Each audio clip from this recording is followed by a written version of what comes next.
Alors, je disais, je remercie MG Maroc pour l'invitation et surtout qu'ils ont accepté la thématique que j'ai proposée concernant le dépistage du cancer colorectal. Alors, en tant que gastro-entérologue, on se sent un peu froissé du niveau de dépistage qu'on a pour le cancer colorectal quand on se compare avec nos confrères gynécologues, par exemple, ou urologues pour la prostate, pour le sein et pour le col. Et pourtant, c'est une pathologie qui est fréquente, qui est en augmentation de fréquence et qui se prête très bien au dépistage. Vous allez voir sur l'histoire naturelle du cancer colorectal, il y a dans 90%, il y a une lésion qui est précurseur, qui est le polype. Et quand on enlève le polype, on casse l'histoire naturelle. En fait, on n'a pas de cancer colorectal. Et cette évolution-là, on peut dépister le cancer colorectal de façon précoce, mais aussi on veut dépister les polypes et les polypes avancés. Alors, je vais vous parler de techniques que vous connaissez certainement, la coloscopie, la recherche de sang occulte dans les selles, mais je vais vous apporter une nouveauté, un nouveau test qui vient d'apparaître au Maroc, d'accord? C'est la recherche d'ADN méthylé, c'est une nouvelle technologie, et à mon sens, ça va être une technologie qui va changer les règles du jeu, du dépistage. Vous allez voir que c'est un test qui est révolutionnaire, puisque à ce jour-là, il n'y a aucun test qui ait une valeur prédictive négative de plus de 99%. D'accord? Et donc, le but du dépistage, comme je l'ai dit, c'est de dépister des polypes. On va casser l'histoire naturelle, passage polype-cancer, mais aussi de faire le diagnostic précoce du cancer colorectal. Alors, avant de parler du dépistage, il faut savoir stratifier les risques pour le cancer colorectal. Il faut connaître les facteurs de risque. Pourquoi on fait un cancer colorectal? Alors, le premier facteur de risque, et qui est indéniable, c'est l'âge. Alors, à partir de 50 ans, et je vois beaucoup de gens ici qui ont besoin d'être dépistés, il faudrait faire un dépistage du cancer colorectal. D'accord? Donc, l'âge, en soi, sans aucun antécédent, est un facteur de risque et c'est le facteur essentiel pour le dépistage. Il y a les maladies inflammatoires de l'intestin. Comme vous le savez, quand on a une évolution d'une maladie inflammatoire de l'intestin, ça prédispose au cancer colorectal. Il y a les antécédents personnels et familiaux de polypes. Donc, quand vous avez quelqu'un qui a un polype, un parent qui a un polype, vous avez 2 fois à 4 fois plus de risque d'avoir un polype colorectal. Il y a aussi l'obésité. L'obésité est une vraie maladie. À côté de l'atteinte cardiovasculaire, hépatique, il y a aussi l'augmentation des risques du cancer, et notamment le cancer colorectal, du foie et de l'œsophage. D'accord? Il y a le tabac et l'alcool, et il y a malheureusement le régime alimentaire qui est déséquilibré. C'est aussi un facteur de risque pour le cancer colorectal. Alors, sur le plan physiopathologique, il faut savoir que la majorité des cas de cancer colorectal sont sporadiques. Ils ne sont pas héréditaires. Alors, faites la différence entre héréditaire et génétique. D'accord? Tous les cancers sont génétiques. Dans tous les cancers, il y a des anomalies génétiques. Maintenant, ce qui est héréditaire est rare dans le cancer colorectal. 80% est sporadique, 20% est héréditaire, et vous avez plusieurs syndromes. Vous avez la PAF, la polypose adénomateuse familiale, qui est une pathologie, on a plusieurs polypes et les gens commencent à faire, en fait, quand on fait une coloscopie, on a des centaines de polypes, on appelle ça une polypose massive, d'accord? Et quand on a ça, on fait la dégénérescence très, très, très précocement dans la vie, d'accord? Et quand on a une polypose adénomateuse familiale, en fait, on commence le dépistage à partir de l'âge de 12 ans. Il y a le syndrome de Lynch, et ce syndrome de Lynch, vous n'avez pas des polypes, vous avez des cancers qui vont débuter sur une muqueuse qui est plane, et c'est associé à des cancers gynécologiques et mammaires. Vous avez le syndrome de Peutz-Jeghers, et vous avez un syndrome récemment individualisé qui s'appelle le syndrome polyposique MUT, qui est la polypose associée au gène MUT très rare. Le plus important, c'est de retenir que la majorité des cancers colorectaux sont sporadiques, ils ne sont pas héréditaires. Ça veut dire qu'il ne faut pas chercher des antécédents familiaux. Le plus important, c'est de voir l'âge. Et l'âge est l'élément majeur comme facteur de risque. Très bien. Alors, sur le plan physiopathologique, en fait, la carcinogénèse colorectale, il y a plusieurs phases. Et ça, c'est très important pour comprendre les nouveaux tests, le ColoSafe que je vous ai expliqué, la recherche d'ADN méthylé. Vous avez une phase d'initiation où il y a une acquisition de plusieurs mutations. D'accord? Il y a la phase de promotion tumorale, et là, vous avez un processus qui est épigénétique qui va favoriser la sélection des cellules initiales. Donc, vous avez une sélection positive, on va garder les mauvaises cellules, les cellules qui ont été initiées, et une sélection négative qui va entraîner la destruction des cellules normales. Et puis, vous avez la progression tumorale et vous avez l'apparition de masse tumorale. Alors, quand vous avez un polype, il passe par plusieurs étapes. Vous avez le polype, puis après, vous avez la dysplasie qui va apparaître, et puis vous avez l'invasion, le carcinome in situ, vous avez l'invasion de la muqueuse, de la sous-muqueuse, de la musculeuse, de l'adventice, et puis vous avez les métastases, et vous pouvez avoir des métastases un peu partout dans le corps quand vous avez un cancer colorectal, donc essentiellement au niveau du foie et au niveau du poumon. Alors, pour stratifier les risques, vous avez 3 niveaux de risque. Et ce qui vous intéresse le plus, c'est les sujets à risque moyen. Je n'en vois des sujets à risque moyen, c'est les patients qui ont plus de 50 ans. Ça, c'est très facile. À chaque fois que vous avez en consultation quelqu'un qui a plus de 50 ans, au même titre que vous allez penser à faire une PSA, pensez qu'il y a un autre organe qui s'appelle le côlon. Il faut le dépister. Après, vous avez des sujets à risque élevé. C'est les patients qui ont des antécédents personnels ou familiaux de polypes ou de cancer, d'accord? Et là, le dépistage, il est uniquement fait par la coloscopie, d'accord? Et vous avez les maladies inflammatoires de l'intestin. À partir de 8-10 ans d'évolution, vous avez des risques d'avoir des cancers sur des maladies inflammatoires de l'intestin. Et puis, vous avez des risques, des patients à très haut risque, d'accord? C'est les patients qui ont une PAF, la polypose adénomateuse familiale. Alors, tous les patients qui ont une PAF finissent par dégénérer. C'est pour ça qu'on les opère. D'accord? Et pour les gens qui ont un syndrome de Lynch ou le HNPCC, en fait, c'est une anomalie de régulation. En fait, il y a des gènes qui réparent les mutations inopinées. Ces gènes-là ne sont plus fonctionnels. Et en fait, vous avez 40% de risque d'avoir un cancer colorectal quand vous avez ce syndrome de Lynch. Alors, que ce soit les patients à sujet très élevé ou les patients à risque élevé, c'est du domaine de la spécialité. Et en gros, gardez en tête que c'est des patients qu'on va dépister par une seule méthode qui est la coloscopie. D'accord? Alors, ce qui vous intéresse, c'est les sujets à risque moyen qui ont un âge de plus de 50 ans. Alors, pourquoi dépister? Ça, c'est une question. Vous allez me dire pourquoi il faut dépister ce cancer-là. Qu'est-ce qu'on gagne en dépistant le cancer colorectal? Alors, la première réponse, c'est parce que c'est un cancer qui est très fréquent. Il y a 1,9 million de nouveaux cas dans le monde, d'accord, et 900 000 cas de décès par année. Et les prévisions pour l'année 2040, il y aura 3 millions de cas et 1,5 million de décès par an. Vous allez me dire, ça c'est des chiffres internationaux. Est-ce qu'on a des chiffres nationaux? Alors, au Maroc, il y a un registre, le registre du cancer de Casablanca, et nous avons une incidence qui est de l'ordre du 10 par 100 000 habitants en 2012. D'accord? Le cancer colorectal occupe la 3e position en termes d'incidence. Chez l'homme, il est 3e. Chez la femme, il est 4e. Alors, chez l'homme, il est 3e après le poumon et la prostate. Et chez la femme, il est 4e après le cancer du sein, du col utérin et de la thyroïde.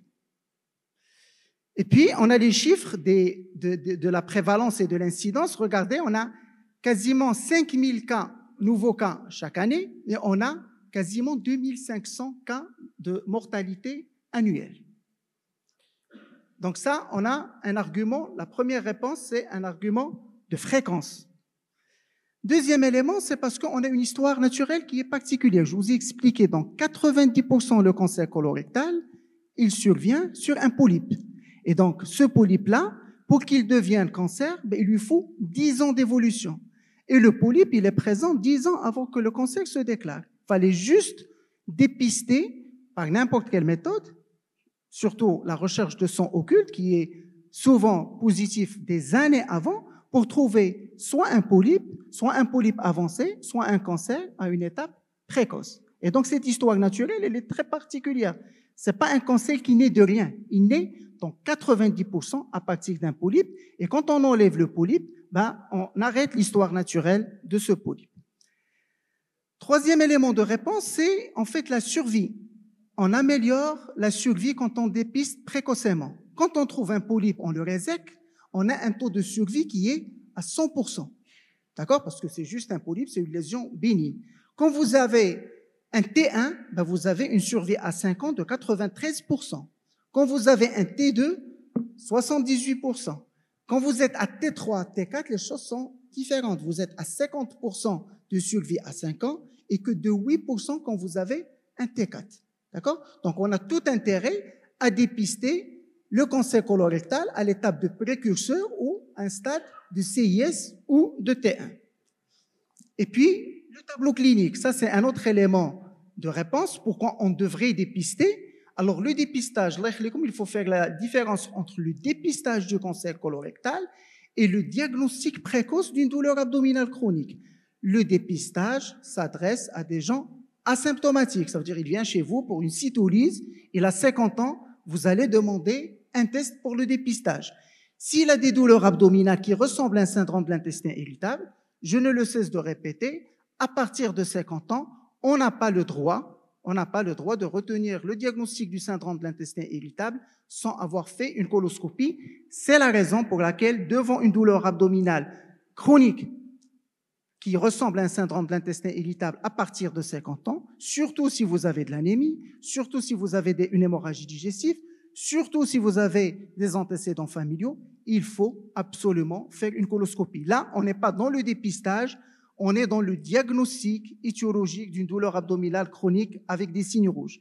Le dépistage, il s'adresse à des gens qui sont asymptomatiques. D'accord?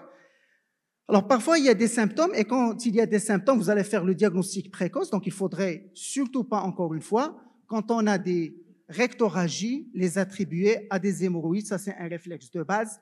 Même si on trouve des hémorroïdes, j'ai vécu récemment une histoire qui est malheureuse d'un jeune de 36 ans qu'on a traité pour des hémorroïdes pendant une année, et c'était une tumeur rectale. Là, on n'est pas dans le dépistage, on est dans le diagnostic qui n'a pas été fait. C'est quelqu'un qui saignait tous les jours et qui a consulté. D'accord? Donc, le dépistage s'adresse à des gens, encore une fois, asymptomatiques. Et puis, le coût. Ça, c'est un argument en plus. Quand on trouve un polype, il suffit de faire une polypectomie.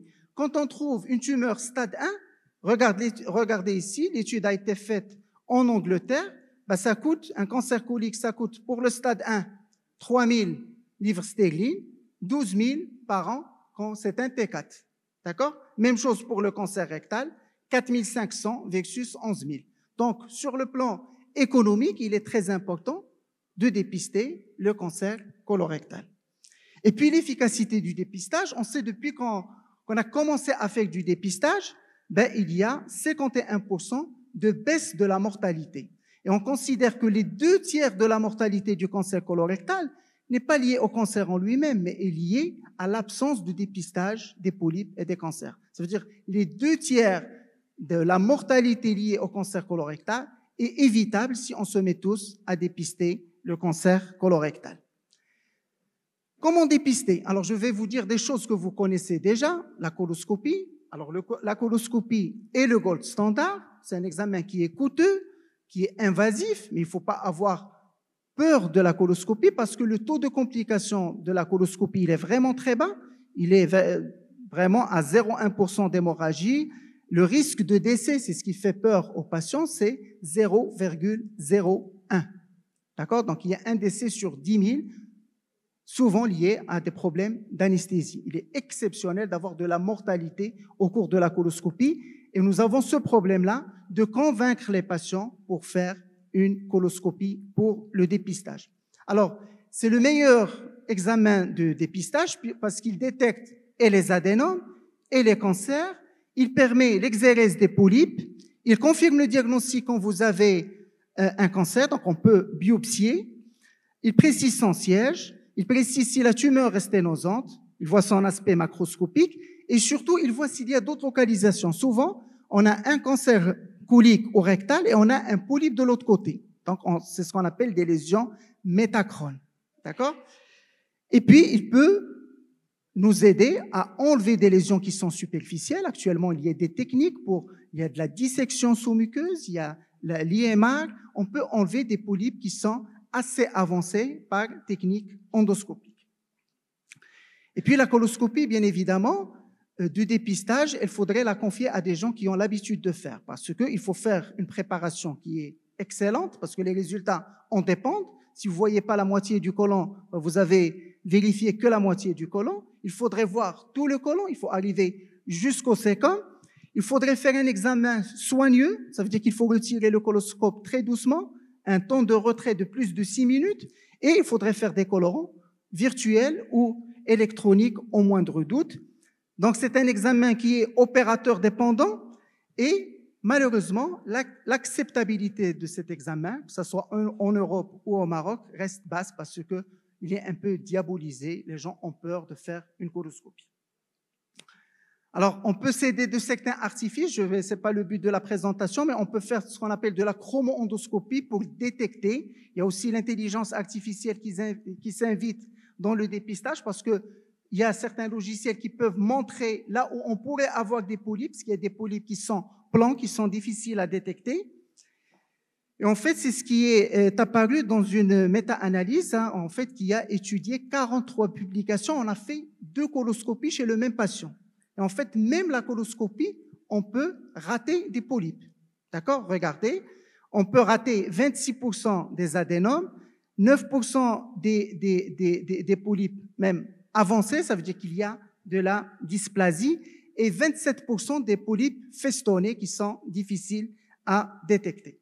Et donc, il y a toute une polémique sur l'intérêt de la coloscopie, puisqu'il y a des papiers qui ont été publiés dans le New England en 2022, où il y a le risque de cancer colorectal chez les patients qui ont suivi un programme de dépistage par coloscopie par rapport à ceux qui ne l'ont pas fait, le gain, il est minime. Il y a même une étude ici où la coloscopie n'a pas réduit le taux de mortalité. D'accord? Donc, vous voyez, même un gold standard, on pourrait le critiquer, mais à ce jour-là, c'est la seule façon de faire le dépistage quand on a surtout un fit qui est positif, vous allez voir. Alors, on peut avoir aussi la coloscopie virtuelle, le coloscan. Alors, le coloscan sur les méta-analyses, en fait, on va faire un scanner avec un remplissage à l'eau.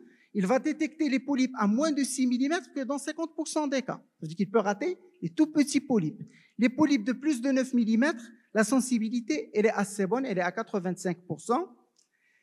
On peut voir ici, regardez, on peut voir le polype, mais une fois que vous avez fait le polype, il faudrait faire la coloscopie, in fine. D'accord? Donc souvent, on fait ça chez les gens qui refusent de faire la coloscopie.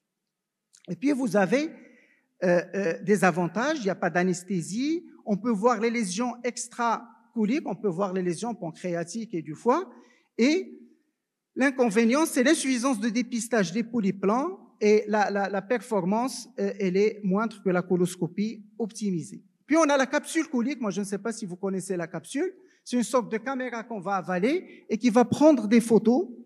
Et donc, il a une autonomie, il a une petite pile, elle va se balader dans l'intestin grêle, dans le côlon, elle va prendre des photos et on peut voir ce genre d'image, on peut voir les polypes. Mais encore une fois, quand on trouve un polype ou un cancer, il ne faut absolument pas le faire quand vous avez un syndrome subocclusif parce que vous avez des risques de rétention de la capsule. Et la capsule colique n'existe pas au Maroc, mais ce qui existe, c'est la capsule grélique et ça coûte dans les 6 000 dirhams.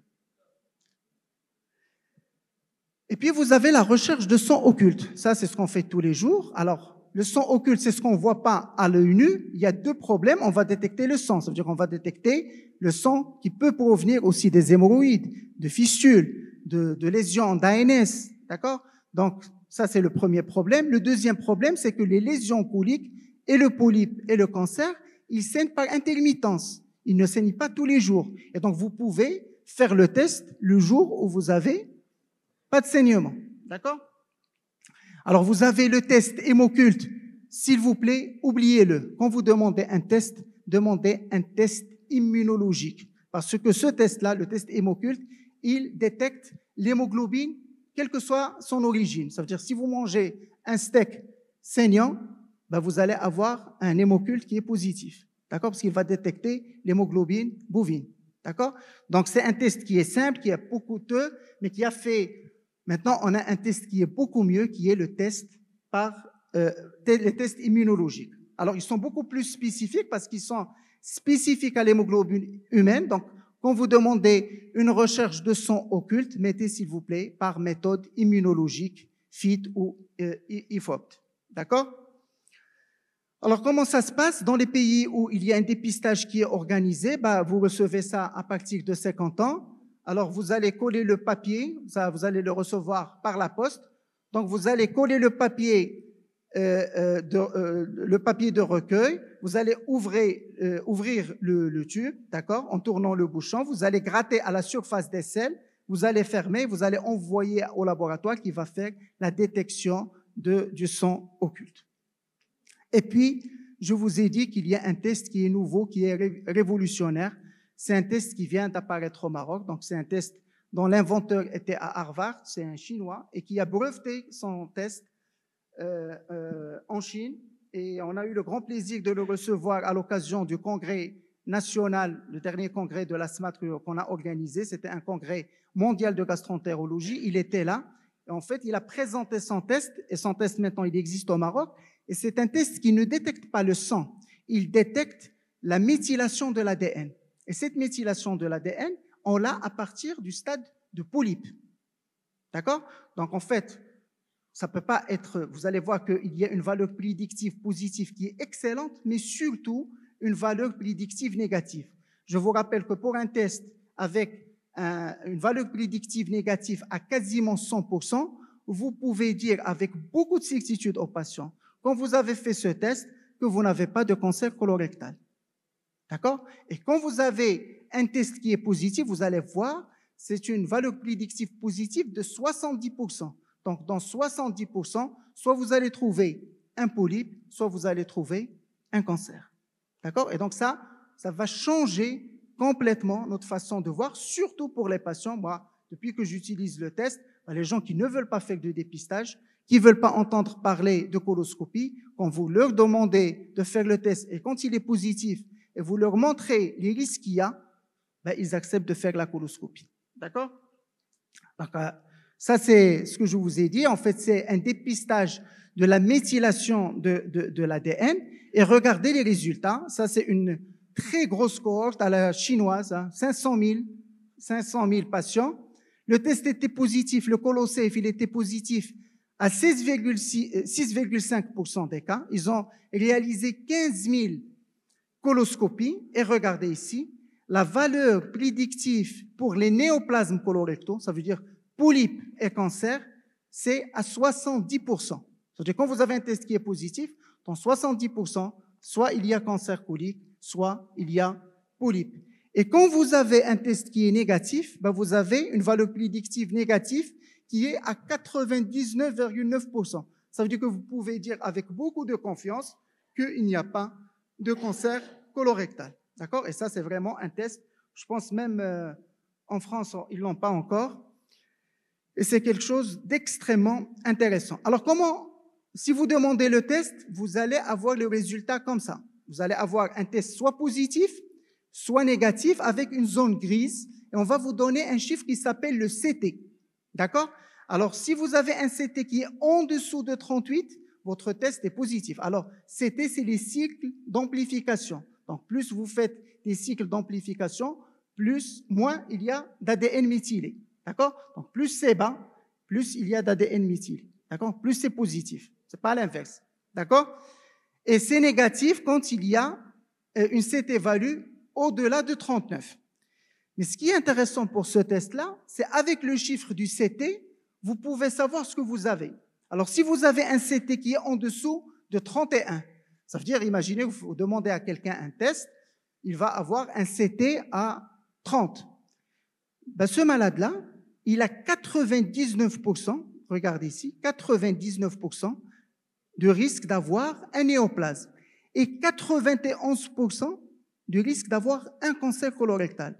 Avec des chiffres à moins de 31, ça devient quasiment un test diagnostique. Bien évidemment, il faudrait faire la colono et avoir la biopsie. D'accord? Quand vous avez un CT entre 31 et 34, vous avez une valeur prédictive de 92%, 60% de ces patients qui ont entre 31 et 34 de CT, ils ont un cancer colorectal.